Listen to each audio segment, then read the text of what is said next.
Why is this stuff happening, and what are we going to do about it? The number one cause of this, Brian, is father-absent home. Young men who are growing up more and more in fatherless homes. The family is very important, and the family is the building block that God created to help to raise children, to know Him first of all, but also to be productive members of society. And fathers especially, black fathers, white fathers, there is a crisis with fatherhood when it comes to this nation overall, not just the black community or the white community, but fathers are the ones who pass on that identity, give that vision to these young children.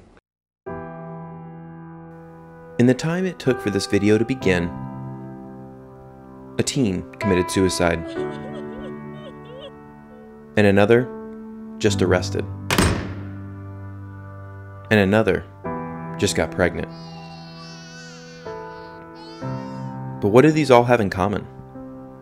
Is it education? Is it poverty? Is it race? Or is it something more than that, something deeper? Something much closer to home? Today, there's an epidemic sweeping our nation undetected because it has become normal. Silently, fatherlessness is destroying the lives of children all across the nation, leaving them hopeless and crying out for help. 63% of youth suicides are from fatherless homes.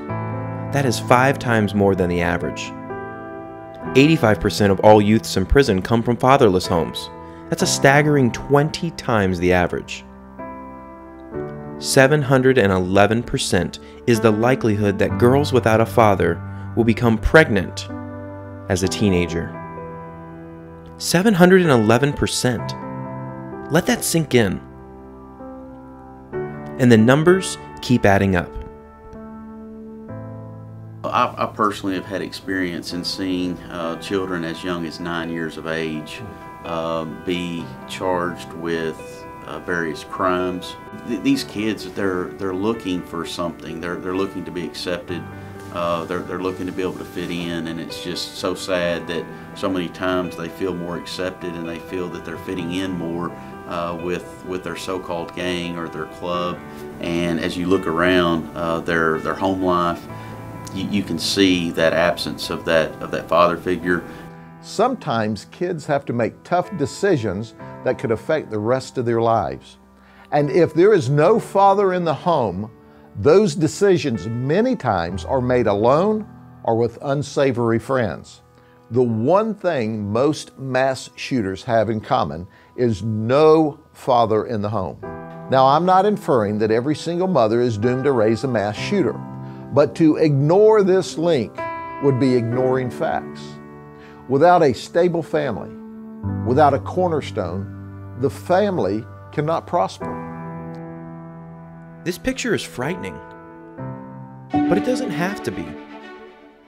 Idols Aside Ministries believes the way to these youth is to their heart and has spent the last 9 years doing just that. They've used sports like hunting and fishing to connect them to the outdoors. They've poured into their lives through discipleship, helping give their lives new meaning. They've taught that they do have a Father in heaven and He loves them unconditionally. I let Gio go on a hunting retreat. He had never been hunting. He had never been on a retreat where the devotion was going to be shared, the Word of God, and meet other boys that were in the same situation. That's not always the case. When you're a child coming from a single-parent home, you struggle with wanting to feel included. He was actually going to feel completely included on that retreat. I picked him up a little over 24 hours later, and I had a son that was smiling, that didn't stop talking on the way home. He had a light in his eyes.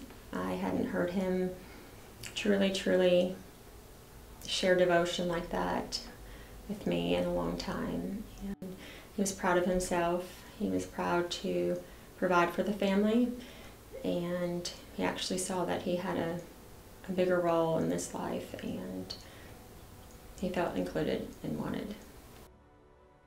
But they can't do it alone. They need your help to influence the lives of countless youth across the nation. Or maybe it's just the kid on your son's football team, or the young girl in the youth group. No matter what your situation is, there's always a way for you to help. And now that you know what's at stake, what will you do? But don't wait. They can't afford for another minute to pass by.